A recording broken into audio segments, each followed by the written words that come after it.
Hay 9 detenidos ligados al cártel Jalisco Nueva Generación y estallan más de 20 bloqueos en Michoacán.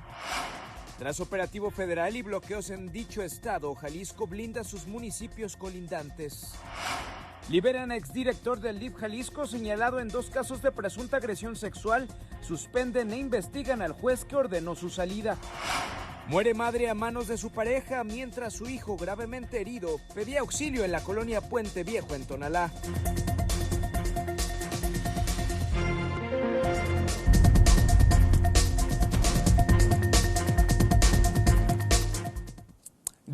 Buenos días Guadalajara, ¿cómo se encuentran? Me complace saludarles en esta mañana, de verdad para mí es un gusto mantenerlo muy bien informado al tanto de los acontecimientos más relevantes de la zona metropolitana de Guadalajara, pero ya lo vio, ayer se desenlazaron hechos violentos, se encrudeció la violencia en el estado colindante de Michoacán con estos narcobloqueos y también pues la detención al menos de 4 objetivos prioritarios como parte de un desplazamiento de autoridades federales en estas colindancias. Estaremos dándole la información precisa, pero también de lo que preocupa es de la liberación de este exdirector del DIF Jalisco, quien al menos tendría 2 acusaciones por presunto abuso sexual. Esto y más a lo largo de 1 hora de información le comento. Y bueno, vamos a conectarnos de inmediato. Ya son las 6:02, siempre cae en esta hora, con mi compañero Charlie Saucedo, quien ya se encuentra pues latiendo la ciudad a ver qué nos tiene en esta mañana. Adelante, Charlie, muy buenos días.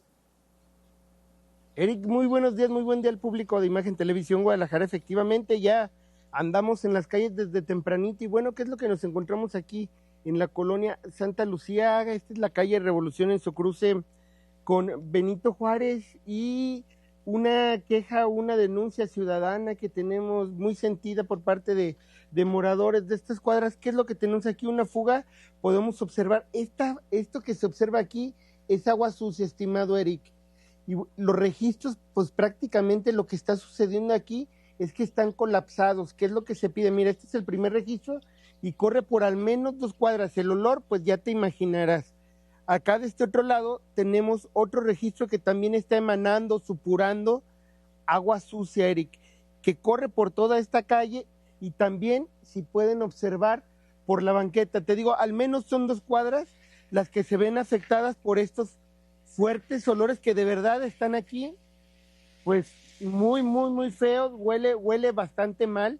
Entonces ahí la solicitud de apoyo es para el organismo el organismo CIAPA, para que nos apoye en este tema, por lo menos qué sería pues el desasolve de las alcantarillas de esta zona para que ya no estén supurando. Ahorita vamos a caminar unos metros más para que ustedes puedan observar la magnitud del problema. Les digo, el agua corre por al menos 2 cuadras, baja por esta que estamos observando, luego se va a la izquierda y son varias cuadras más las que corren de esta agua sucia, pues que evidentemente contamina a las personas que viven aquí en esta colonia Santa Lucía. Esta es la calle Revolución en su cruce con Benito Juárez, estimado Eric. La proliferación de bacterias está latente en este punto, ahí en la colonia Santa Lucía, es evidente por las imágenes que nos estás mostrando, Charlie, y preocupa porque esto puede infectar, no nada más es un mal aspecto, un mal olor, sino que puede infectar a la comunidad. Entonces sí es importante que el CIAPA priorice este tipo de casos, que vaya y pues haga caso de los registros colapsados que están justo en este cruce que nos estás comentando. También no sé si te han dicho los vecinos de alguna infección estomacal, respiratoria que han tenido desencadenada esta problemática, Charlie. Sí, por supuesto. Ellos me mencionan que también por aquí, por esta zona, hay varios enfermos renales que pues evidentemente lo que requieren es de un ambiente lo más sano posible. Me mencionan que los olores en la madrugada que empiezan a subir los vapores son terribles, que ni siquiera los dejan dormir en ocasiones. Entonces sí estamos hablando de una situación sanitaria pues bastante complicada aquí en esta zona, y ellos lo que piden, ellos bien saben que el tema es que metros arriba hay, te digo, coladeras tapadas, y que pues ahora sí con una máquina que tiene el CIAPA, que le llaman ellos el Vactor, sacan la tierra y pueden desasolvar todo esto, estimado Eric. Pues ahí está en las manos de este organismo. En definitiva, necesitan un desasolve tremendo en este punto, ahí en la colonia Santa Lucía. Ve nada más también las condiciones con las que se encuentra este empedrado de atrás. Ahí están aguas estancadas, puede provocar el mosquito también del dengue. Entonces hay que reiterar a la autoridad del CIAPA, a nuestros amigos, que vayan y atiendan de inmediato, que envíen las cuadrillas, pero eso sí, por favor, que terminen los trabajos, que no se queden incompletos como lo hemos visto en algunos otros reportes a lo largo de la zona metropolitana. Ve, también la gente pues ahí va ensuciándose las suelas, no hay de otra, a veces no hay ni siquiera condiciones de banquetas, por lo que prefieren ellos caminar por la propia calle. Bueno, estaremos al pendiente, Charlie, de lo que nos traigas próximamente. Ojalá y nos pongan atención como en ocasiones pasadas. Muchas gracias. Con muchísimo gusto, muy buen día a ti y al público, abrazo. Que estés muy bien, fuerte abrazo. Bueno, y les hablamos de las altas temperaturas de estos últimos días. ¿Cómo estarán las condiciones de esta jornada y las demás que vienen? Mi compañera Adriana Treviño ya nos tiene la información a detalle. Adelante, muy buenos días. Erika, amigos de Imagen, muy buenos días. Vamos con la información del pronóstico del tiempo. Todavía se esperan más precipitaciones hacia la porción del noroeste, occidente, centro y sur del territorio nacional. Las más significativas se estarán concentrando sobre partes de Sonora, Nayarit, Jalisco y también sobre Oaxaca. Hay que estar muy atentos. Además, se mantiene el ambiente caluroso hacia la porción del noroeste, norte y noreste, superando los 40 grados. Hay que mantenerse muy bien hidratados. Ahora veremos con mayor detalle las condiciones que esperamos en el estado las próximas horas. Una temperatura máxima de 30 grados para Guadalajara, Zapopan, Tonalá y Tlaquepaque. En Tlajomulco una máxima de 29 con una temperatura mínima de 15 grados. Las condiciones que esperamos ahora en Tepatitlán, máxima de 29, al igual que en Lagos de Moreno, Zapotlanejo con 30, al igual que Ocotlán. Aquí sí tenemos probabilidad de tormentas. Arandas alcanzando una máxima de 27. Las condiciones que esperamos ahora en Puerto Vallarta, una máxima de 34 grados, esperamos tormentas, también habrá lluvias en Cabo Corrientes, Tomatlán, Autlán y Ciudad Guzmán. Tuxpan parcialmente nublado, alcanzando una máxima de 30 y para Tequila esperamos una máxima de 33. Las condiciones que esperamos para los próximos días: en Guadalajara 28 grados el viernes, se esperan precipitaciones, también van a estar presentes el sábado y el próximo lunes con una máxima de 28 grados. Las condiciones que esperamos ahora en Tepatitlán, 25 viernes y sábado con probabilidad de tormentas, domingo alcanzando 27, se mantiene el lunes con probabilidad de lluvia y una mínima de 13 grados. ¿Qué es lo que esperamos ahora? En Lagos de Moreno, 26 viernes y sábado con probabilidad de lluvia, domingo y lunes parcialmente nublado, alcanzando máximas de 28. Y por último, las condiciones en Cabo Corrientes, 30 grados viernes y sábado con lluvia, se mantiene domingo y lunes, las máximas se mantienen entre 29 y 30 con mínimas de 21. Hasta aquí la información del pronóstico del tiempo. Siga con nosotros en Imagen Televisión. Bueno, pues se mantendrá sofocado como en días pasados, ya tiene ahí algunas precipitaciones, sobre todo en el municipio de La Perla Tapatía. Y mire, el lago de Chapala, a propósito, sigue recuperándose y ya alcanza casi el 70% su capacidad con más de 5.497 millones de metros cúbicos de agua. De acuerdo con la Comisión Estatal del Agua, el nivel del lago se ubicó en 95.68 metros al 17 de agosto, un ligero aumento en las últimas 2 semanas, aunque el ascenso se ha frenado. Este nivel actual es mucho mejor que el de los años 2024 y el 25, que estuvo por debajo del 50%. Y desde el gobierno de Jalisco el mensaje para Tlaquepaque es claro y directo. Debe pagar lo que adeuda el CIAPA para recuperar el servicio del suministro de este líquido vital en el Centro Cultural El Refugio. Pablo Lemus también pidió que el actual ayuntamiento se haga responsable de los pendientes que arrastra de administraciones anteriores y también, por supuesto, reconoce un adeudo de 7.6 millones de pesos, solamente esto la demarcación, mientras que el CIAPA reporta una deuda de 260 millones. Y bueno, pues lo que pedimos es simplemente que se pague. Esto no debe de llevarse a la arena político-electoral. Es muy sencillo. Si quieres servicio tienes que pagar. O sea, que nos muestren un recibo de pago, por ejemplo, del Centro Cultural El Refugio. Está bien fácil. Que nos enseñen el recibo de pago. Y con eso se habilita nuevamente el servicio de agua.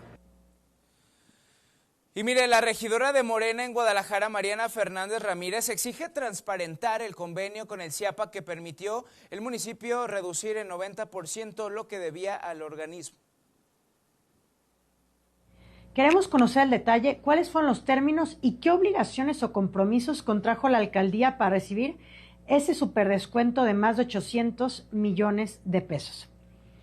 Que ese convenio contempla un trabajo conjunto e inversiones obligatorias para la renovación de la infraestructura hídrica del municipio.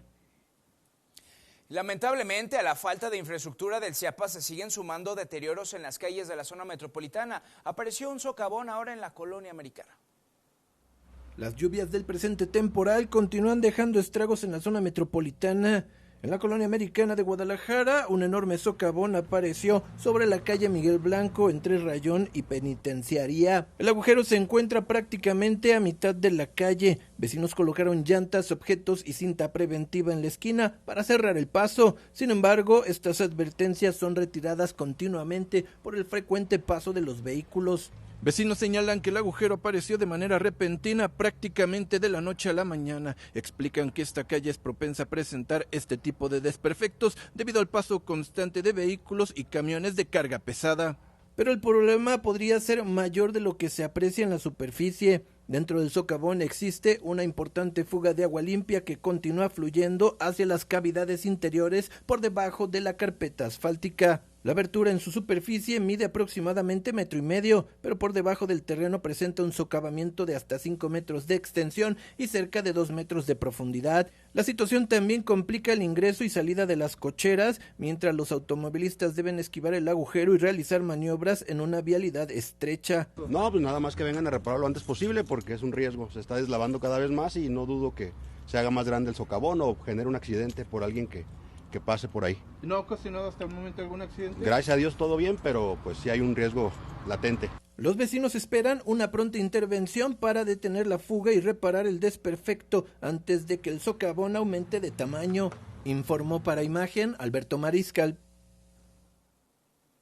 Y comprar una motocicleta nueva en Jalisco podrá incluir también el trámite de sus placas desde el mismo establecimiento. La Secretaría de Hacienda Pública Estatal acordó con distribuidores autorizados de Honda instalar módulos de emplacamiento directamente en sus puntos de venta. El nuevo esquema permitirá que los compradores reciban ahí mismo las placas, la calcomanía y la tarjeta de circulación de la unidad. La medida comenzará en agencias ubicadas en Guadalajara, Zapopan, Tlaquepaque y Tlajomulco, con el objetivo de ampliar y mantener actualizado el padrón vehicular, además de fomentar que las motocicletas circulen de manera regular y segura en la metrópoli.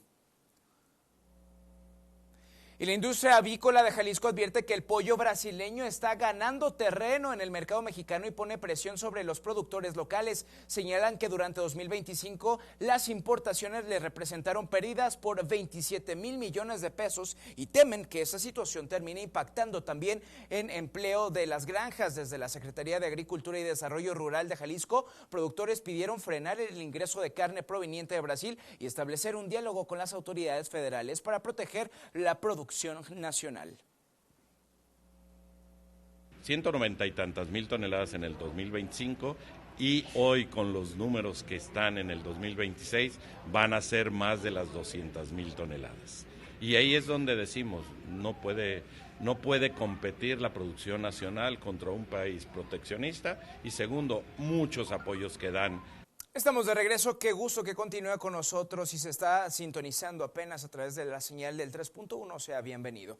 Mire, vamos a entrar en el terreno de la seguridad. Hace un par de días le contábamos y le dábamos cuenta sobre el relato de Aide, víctima de Lucio N., y a pesar del miedo de que su propio victimario pudiera tener represalias por esta denuncia, ahora el exdirector del DIF Jalisco pues ha sido liberado por un juez de control aquí en Jalisco. Sí.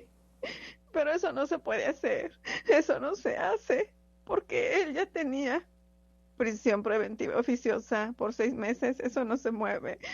Esa fue la reacción de Aide, víctima de presunta violación por parte de Lucio N., exdirector del DIF Jalisco, al enterarse que el juez Luis Ignacio N. modificó la medida cautelar de prisión preventiva y lo dejó en libertad. El abogado de la ofendida, el licenciado Martín Márquez Carpio, señaló que es una pena que un juez que representa el Poder Judicial no se basó en respetar el artículo 19 constitucional, reformado en abril de 2025, en el que no está permitido modificar la prisión preventiva oficiosa. En el caso de Lucio, tenía prisión por 6 meses, más el periodo de 3 meses de investigación. Está en shock y un problema psicológico muy fuerte. Pero el tema es esto, es una vergüenza para Jalisco.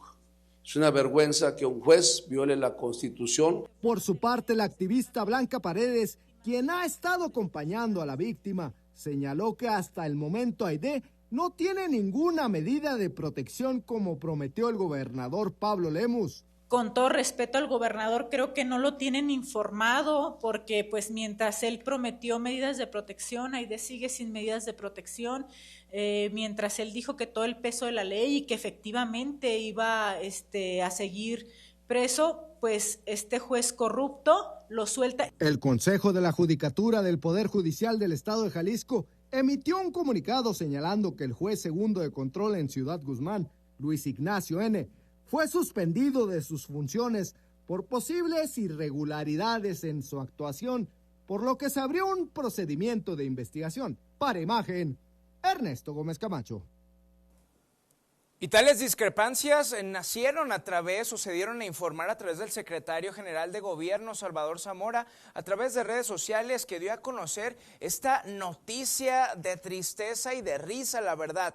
La liberación de Lucio N. y también pues concluyó con este tuit comprometiéndose a que regresará lo más pronto posible tras las rejas. Pues le comentamos, no solamente es el caso de esta víctima, sino que existiría la posibilidad de un segundo caso de presunto abuso sexual. Y en la investigación contra el exdirector del DIF Jalisco, Lucio N., se suma también este segundo caso por una presunta agresión sexual. Autoridades ya investigan este nuevo señalamiento para determinar su incorporación al proceso mientras se mantiene detenido por la primera acusación. Es lo que esto había trascendido antes de que se diera la noticia. Además, se ofreció protección a la posible víctima ante el riesgo que pudiera existir para su seguridad. La primera denuncia corresponde a una trabajadora del DIF Jalisco, Aide, quien señaló al exfuncionario por una presunta violación ocurrida durante un curso laboral en Tapalpa en marzo del 2024. Sí, ya se está investigando ese segundo caso, sobre todo en la denuncia correspondiente, para que se sume al proceso, pero él se va a quedar detenido. Si gusta ella acercarse con nosotros para darle un pulso de vida, para darle protección personal, se la vamos a dar. De verdad, este tipo de cosas se tienen que castigar de una manera muy severa. Que ya se vio que en Jalisco el que le hace la paga, y no importa su filiación partidista, su cercanía con actores políticos, tienen que pagar. Bueno, pues no hay dichas normas para favorecer la seguridad de Aide ni tampoco de la otra víctima. Estaremos muy al pendiente de lo que dicten las autoridades para este caso en específico. Y mire, ahora el golpe federal a una célula del cártel Jalisco Nueva Generación en Michoacán dejó 9 detenidos, 4 de ellos objetivos prioritarios, lo que desató más de 20 bloqueos con vehículos incendiados. El grupo estaría ligado al tío Laco, señalado como jefe regional del cártel en Michoacán y aquí en Jalisco, y relacionado con los ataques contra la Guardia Nacional tras la caída del Mencho. La captura de 9 integrantes del cártel Jalisco Nueva Generación en Michoacán provocó bloqueos carreteros y un operativo preventivo en los límites con Jalisco. Entre los detenidos están Marisol N., hija de Heraclio N., alias Tío Laco, y Lourdes N., señalada como su pareja sentimental. El gobierno federal identifica a Tío Laco como jefe regional del cártel Jalisco Nueva Generación en Michoacán y Jalisco, y le atribuye haber ordenado ataques contra la Guardia Nacional el 22 de febrero de 2026, posteriores a la detención y abatimiento de Rubén Oseguera Cervantes, el Mencho. Tras el operativo y detención de las 9 personas, se reportaron bloqueos en distintos puntos de Michoacán, principalmente en la región de Zamora, con afectaciones en Zamora, Ecuandureo, La Piedad, Churincio, Chilchota, Purépero, Tangancícuaro, Zacapu y Coeneo. Durante las acciones fueron asegurados 2 inmuebles, 64 vehículos, 1 blindado, una ametralladora calibre 50, 4 minimi calibre 5.56, 9 armas largas, una corta, 2 aditamentos lanzagranadas, municiones, cargadores, droga, 8 artefactos explosivos improvisados, 7 motocicletas, un dron y equipo táctico. Ante los bloqueos, Jalisco desplegó vigilancia en los municipios colindantes con Michoacán, con policías estatales y de caminos, en coordinación con autoridades federales y municipales. El gobernador Pablo Lemus informó que el Gabinete de Seguridad se reunió desde temprano. Hasta la tarde de este miércoles no se habían registrado incidentes relacionados con bloqueos en Jalisco. Los 9 detenidos fueron trasladados en helicóptero de la Fuerza Aérea Mexicana a Ciudad de México y quedaron a disposición de la Fiscalía General de la República. Para Imagen, Israel Orozco.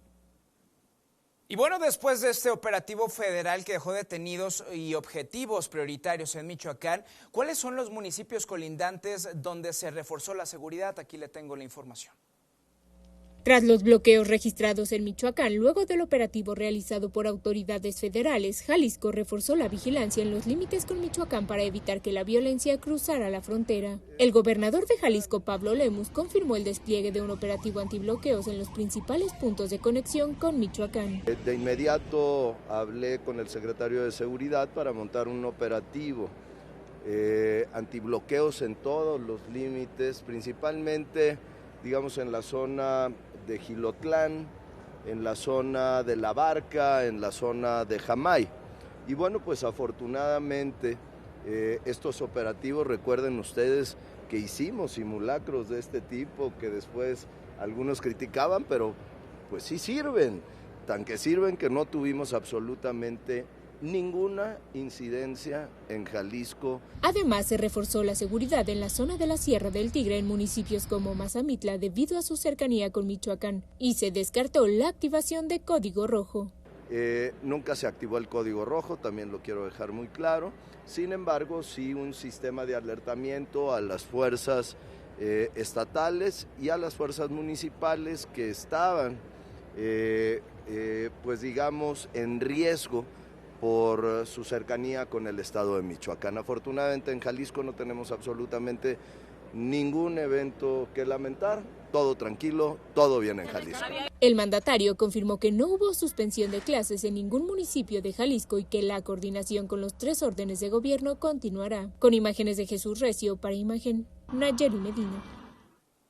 Y ante dichos bloqueos del crimen organizado de este miércoles en Michoacán, los empresarios en Jalisco se mantienen muy atentos y en coordinación de autoridades de seguridad por los vehículos de carga que trasladan mercancía desde aquella entidad, advirtió el presidente del Consejo de Cámaras Industriales de Jalisco, Antonio Lancaster Jones. A ver, a final de cuentas sí nos está afectando, lo que estamos haciendo es cambiando las rutas en Michoacán, sobre todo desviándolas de ida y de regreso por Guanajuato, Aguascalientes y otro lado, o la mayoría lo que se decidió es pararlo. Y mire, los motivos de la desaparición de Ricardo Cabezas y Octavio Haro serían de carácter personal y no estarían relacionados con sus actividades como empresarios inmobiliarios. Así lo afirmó el gobernador Pablo Lemus Navarro. Y no tienen nada que ver con su actividad inmobiliaria. Son por cuestiones personales. Hemos estado informando a la familia, tanto del señor Cabezas como del señor Haro. Ellos saben perfectamente a qué se deben los motivos por los cuales sucedieron estas actividades, que no tienen nada que ver con su desarrollo profesional e inmobiliario. La cosa es localizarlos con bien, y así va a ser. Y un joven estuvo privado de su libertad durante varios días. Él era originario de San Luis Potosí. Mencionó ser engañado tras intentar vender un producto. Afortunadamente, pues ya fue localizado en la Central Nueva de Autobuses. Un joven de 20 años, quien había sido privado de la libertad en San Luis Potosí, fue localizado con vida en la nueva central de autobuses de Tlaquepaque. Axel era buscado desde el 16 de agosto y fue ubicado después de que la Comisión Estatal de Búsqueda solicitara apoyo a policías municipales, porque recibieron el reporte de que un joven con sus mismas características se encontraba en la central de autobuses. Al hablar con los oficiales, Axel explicó que había publicado un artículo en internet para venderlo y acudió a una cita con quienes supuestamente serían compradores. Sin embargo, al llegar al lugar acordado, varios sujetos lo sometieron y se lo llevaron contra su voluntad. El joven relató que permaneció retenido en un sitio que desconocía y que durante ese tiempo observó a un hombre y una mujer que, según su testimonio, también estaban privados de la libertad. Posteriormente fue abandonado en una carretera.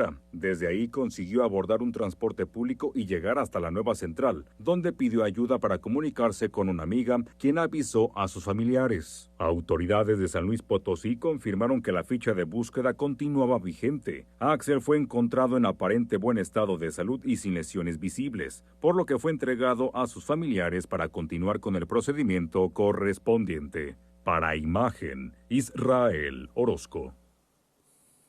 También hay otra buena noticia que compartirle. El caso de Sammy Daniel Pérez, veterano de los Marines de Estados Unidos, reportado como desapareció en Puerto Vallarta desde el pasado 31 de julio, pues ha cambiado. La Fiscalía de Jalisco confirmó que fue localizado con vida en Texas, Estados Unidos, y hasta ahora no se han revelado las circunstancias de su localización ni por qué perdió contacto durante estas semanas. La autoridad mantiene investigaciones para esclarecer qué ocurrió durante su desaparición.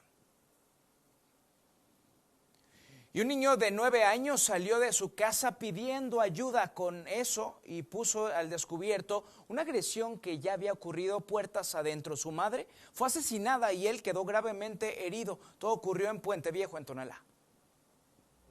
Un brutal episodio de violencia familiar terminó en tragedia dentro de una vivienda de la colonia Puente Viejo, en Tonalá. Una mujer de aproximadamente 35 años fue asesinada y su hijo de apenas 9 quedó gravemente herido, presuntamente a manos de la pareja sentimental de la víctima. Los hechos ocurrieron sobre la calle del Palmar Norte, al cruce con avenida Paseo Torreón. Fueron los gritos del pequeño quien logró salir de la vivienda para pedir ayuda, los que alertaron a los vecinos y que derivó en el reporte al 911. Porque escuché que pedía ayuda, pero como te digo que yo no salí, simplemente dice ayuda, pero yo pensé que eran los vecinos, que a veces los niños salen a jugar así, pero no pensaba que era esto. El hombre, quien se encontraba fuera de sí y aparentemente bajo los efectos de alguna droga, atacó con un cuchillo a su familia dentro de la vivienda. Después intentó quitarse la vida autolesionándose en repetidas ocasiones hasta quedar al borde de la muerte. Policías y paramédicos encontraron a la mujer ya sin signos vitales, mientras que el menor presentaba heridas de gravedad. Dentro del domicilio fue asegurado un cuchillo de cocina presuntamente utilizado durante la agresión. El niño fue trasladado de emergencia al hospitalito de Tonalá, donde ingresó a cubículo de choque. El presunto agresor, de aproximadamente 23 años, a pesar de las múltiples heridas autoinfligidas, continuaba vivo y fue llevado en condición grave a la Cruz Verde Pajaritos. Familiares señalaron que la pareja llevaba algunos meses con situaciones de violencia. Sin embargo, la policía de Tonalá informó que no existían antecedentes ni medidas de protección para la víctima. Comentan que ya tenían algunos meses con situaciones de violencia. Se está dando toda la atención integral, se está verificando antecedentes del domicilio, no los teníamos registrados, de igual manera ver si la mujer contaba con algún tipo de medida y pues bueno, hasta el momento ha sido descartado todo esto. La Fiscalía del Estado inició las investigaciones, mientras que el presunto agresor continúa hospitalizado en calidad de detenido. Informó para Imagen Alberto Mariscal. Y 2 adolescentes de 16 y 17 años resultaron gravemente heridos tras ser atropellados mientras viajaban en motocicleta por avenida Bosques de San Isidro y Valle de San Isidro, esto en Zapopan. Ambos fueron trasladados en estado crítico a la Cruz Verde Norte. Ninguno llevaba casco al momento del accidente. El conductor involucrado fue retenido. Y una revisión preventiva terminó con un hombre detenido y un arma de fuego asegurada en la colonia Oblatos de la Perla Tapatía. El conductor de 53 años fue detectado por policías tapatíos cuando avanzaba de manera errática por el cruce de Joaquín Amaro y Hacienda El Platanar. Además, los oficiales observaron que llevaba bebidas alcohólicas dentro de este vehículo. Durante la inspección desde el exterior de la unidad, localizaron en el asiento del copiloto un revólver aparentemente calibre 22 32, abastecido con 5 cartuchos útiles. Este hombre, identificado como Daniel N., no contaba con autorización para portar el arma, por lo que quedó detenido y fue puesto a disposición del Ministerio Público Federal. Y 6 kilos 760 gramos de metanfetamina fueron asegurados dentro de 3 cajas de cartón que se encontraban en una empresa de paquetería del área metropolitana de Guadalajara. La intervención se originó tras una denuncia anónima y con autorización judicial se realizó la apertura de los paquetes. En la diligencia participaron agentes de la Policía Federal Ministerial, peritos y un ejemplar canino. La droga quedó a disposición del Ministerio Público de la Federación, que continúa con las indagatorias para identificar a quienes estarían detrás de este envío. Y un cultivo ilegal que se extendía por una superficie de 45,000 metros cuadrados fue ubicado en Tequila. Esto por elementos de la Policía de Jalisco. En el terreno había aproximadamente 360,000 plantas de marihuana, algunas de hasta 2,5 metros de altura. El sembradío estaba en los parajes cerca de la delegación El Salvador y fue descubierto durante un recorrido de vigilancia de policías regionales. Tras el hallazgo, el Ministerio Público Federal ordenó la destrucción de las plantas. De manera extraoficial, se calcula que la marihuana tendría un valor cercano a los 405 millones de pesos en el mercado negro. Cambiamos de temas. Ayer le presentábamos el regreso de Diana Reyes con Querida Socia en versión mariachi, pero antes de regresar a la música pasó por delicados problemas de vista que en Estados Unidos la declararon legalmente ciega. Aquí la información con Eri Franco. Diana Reyes estuvo a punto de perder la vista, pero nunca estuvo dispuesta a perder su voz. La reina del pasito duranguense regresa a los escenarios con una nueva versión de Querida Socia, ahora con mariachi, tras una dura batalla médica que la llevó a ser declarada legalmente ciega.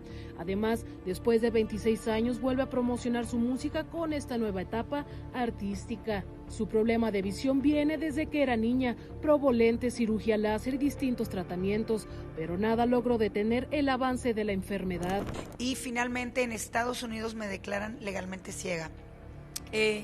Cuando me dicen eso, realmente o soy muy incrédula o no sé, pero nunca me lo creí, nunca me lo tomé como una realidad.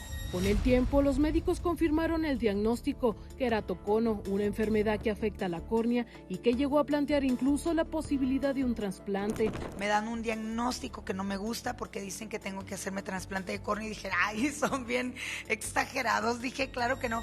Durante la pandemia, su visión se deterioró aún más, hasta el punto de distinguir únicamente sombras.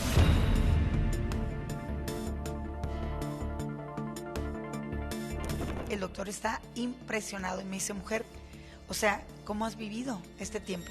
En el escenario, la ayuda era constante para poder moverse con seguridad. Creo que en algún momento le quité la independencia a mi marido porque todo el tiempo estaba pegado a mí para cuidarme, que no me fuera a matar en el escenario. Pero ni la oscuridad ni el diagnóstico la hicieron pensar en bajarse de los escenarios. Nunca he dejado de cantar. Un procedimiento realizado en Tijuana le permitió recuperar parte de su visión y marcó el inicio de su regreso. Sin embargo, pues también creo que soy una consentida de Dios porque siempre he encontrado pues la solución para mi problema. Hoy Diana Reyes vuelve a los escenarios con Querida Socia en versión mariachi, demostrando que aún en la oscuridad nunca dejó de cantar. Tú le lavas la ropa, pero yo se la quito. En otros ámbitos le cuento que la comunidad estudiantil del CUCS ya tiene una nueva opción de transporte. La Universidad de Guadalajara puso en marcha la Ruta CUCS, un nuevo servicio de transporte gratuito que busca facilitar los traslados de estudiantes académicos y personal administrativo del Centro Universitario de Ciencias de la Salud. La ruta comenzó operaciones este 18 de agosto y permanecerá activa durante todo el semestre 2026B. El servicio funcionará de lunes a viernes, con 3 recorridos hacia puntos estratégicos vinculados con la comunidad universitaria. Esta nueva iniciativa de la Ruta CUCS sale en 3 diferentes horarios, 9, 11 y 1 de la tarde, rumbo a diferentes centros que tienen vínculos con las carreras de la salud. Pues me parece muy bien, correcto. Así sin costo, pues que se siga promoviendo para que hagan más unidades. Los lunes, las unidades conectarán el CUCS con la Escuela de Medicina Antigua, con salidas a las 9 de la mañana, 11 y 1 de la tarde. Martes y jueves habrá servicio entre CUSEI y CUCS, con salidas a las 9, 11 y 1 de la tarde. Y miércoles y viernes la ruta enlazará el CUCS con el Centro Universitario Guadalajara, también a las 9, 11 y 1 de la tarde. Hemos retornado a este espacio informativo, ya la última parte. Gracias por permanecer con nosotros y vamos a hacer comunicación de una vez por todas con mi compañero Humberto González. Él estuvo pendiente de la Guardia Policíaca Nocturna. Adelante, Humberto, ¿cómo estás? Ya volteando a ver a los rayos del sol, está saliendo ya el Astro Rey. Sí, así es, ya está pues tomando el trono, como se podría decir. También comentarles de que hace algo de fresco, así que ya salgan con suétercito, ya estamos ya próximos a cambiar las estaciones del año. Creo que ya vamos a entrar al otoño, así que de una vez también procure traer al menos un ligero suéter. Vamos entrando con la cobertura, Eric. Una noche, pues híjole, bastante fuerte. Te traemos una historia de un parricidio. Vamos a la crónica. Tras una discusión, un hombre murió asesinado por un cuchillo. Según la comisaría Tapatía, la persona que asesinó a este adulto mayor es su hija. De acuerdo con las autoridades, vecinos de la colonia Jardines Alcalde escucharon una discusión y gritos de un domicilio ubicado en la calle Armando Aguirre, en su cruce con Fray Junípero Serra. Tiempo después, una patrulla de la policía de Guadalajara arribó al lugar tras un reporte del 911. En el sitio ya se encontraban paramédicos. Ellos intentaban reanimar a la víctima de 65 años. Fuentes de seguridad señalaron que tanto la apuntada de parricidio como el adulto mayor se encontraban ingiriendo bebidas alcohólicas.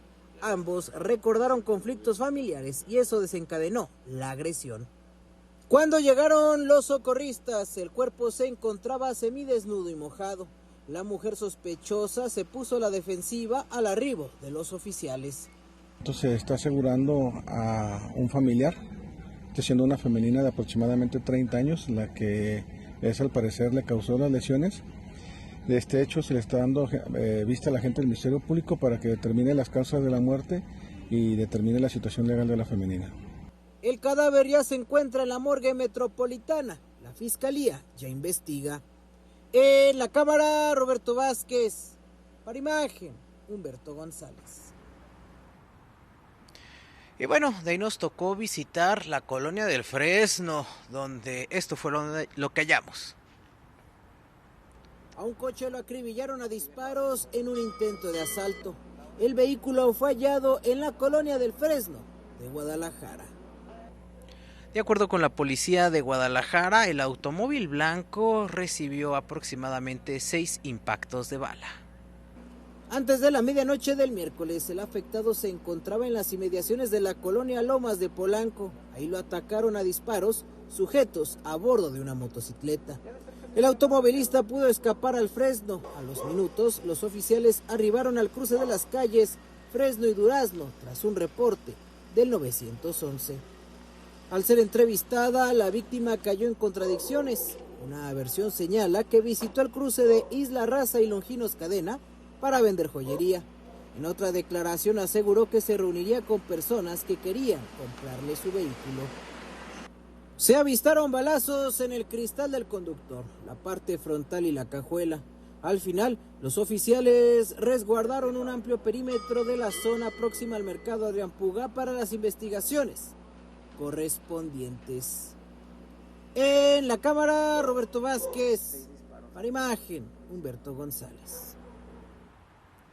Y también te quiero comentar de que hubo un fuerte choque, donde en la carretera Chapala. Un auto quedó totalmente destruido tras ser impactado por otro vehículo. El accidente ocurrió sobre la carretera Chapala a la altura del fraccionamiento Revolución de Tlaquepaque. Este miércoles alrededor de las 11 de la noche, la cabina de emergencias de los bomberos municipales informó sobre un choque con posibles personas lesionadas. Al poco tiempo al lugar referido llegaron rescatistas urbanos y paramédicos de la Cruz Verde. Estos últimos pudieron valorar a los tripulantes de uno de los vehículos. Se trató de un padre y sus 2 hijos, menores de edad. La zona del accidente fue resguardada en lo que se realizaban trabajos de abanderamiento y limpieza de escombros. Por su parte, los involucrados se encargaron de llamar a sus aseguradoras. Finalmente, una grúa se hizo presente para retirar las chatarras del camino. Para Imagen, Humberto González. Y te quiero compartir una última historia, Eric. Se trata de un hombre de 30 años de edad que recibió un impacto de bala en el abdomen, en el área del estómago. Te comento que esta persona es un vecino de la colonia Artesanos. Deambulaba en la calle cuando fue interceptado por 2 sujetos a pie quienes le dispararon. Afortunadamente llegaron paramédicos y policías al lugar de la agresión y lo trasladaron hasta el hospital de la Cruz Roja ubicada en el pueblo de Toluquilla. Te quiero hacer comentario que no hay más datos sobre los causantes, solamente se aproximaron, le dispararon y este hombre se sigue debatiendo entre la vida y la muerte. Terrible que esto ocurra en las calles de nuestra ciudad. Sabemos que las condiciones de la poca luminosidad y también algunas calles solitarias, pues bueno, se prestan a ese tipo de situaciones, mi estimado, pero también estaremos al pendientes del parricidio, de este presunto parricidio, porque imagínate, se desencadenó todo a partir de una convivencia que se supone que era sana, pero bueno, en medio estaba ahí el alcohol y les desencadenó una situación que terminó en fatalidad. Muchas gracias. Gracias a ti, Eric, que tengas un gran día tú y todo el auditorio. Excelente mañana. Vamos ahora a desplazarnos hasta las calles del barrio de Santa Tere, en Guadalajara. Contigo, mi estimado Jorge Alberto Mariscal, ¿qué nos tienes? Buenos días. ¿Qué tal, Eric? Muy buenos días. Así es, me encuentro en Santa Teresita sobre Joaquín Angulo y José Antonio Busueta, y es que hay persistencia de los vecinos de disponer de sus desperdicios de esta manera en la vía pública. La verdad es que estuve recorriendo algunas de las calles de esta colonia y hay mucho orden. Normalmente los vecinos pues esperan hasta la llegada de los camiones para sacar su basura, pero en esta esquina pues no es el caso. Hay que pues ordenar esta situación. Los mismos vecinos, a pesar de aquí hay una cámara, se indica que hay cámara de vigilancia, ¿no? Vigilando pues estas calles, pero bueno, hay persistencia en disponer de los desperdicios de esta manera. La verdad es que afea mucho la calle y bueno, pues también roba espacio en la banqueta para poder caminar con tranquilidad. Entonces, bueno, pues ahí está la recomendación. Colonia Santa Teresita se encuentra bastante bien, nada más este tipo de incidentes que se presentan en las esquinas. Hay que cuidar la imagen pública y por supuesto evitar los focos de infección. Muchas gracias, mi estimado, que tengas excelente mañana. Seguimos pendientes, Eric, muy buenos días. También así nos despedimos, cuídese mucho si sale a la calle y póngase protector solar, por supuesto.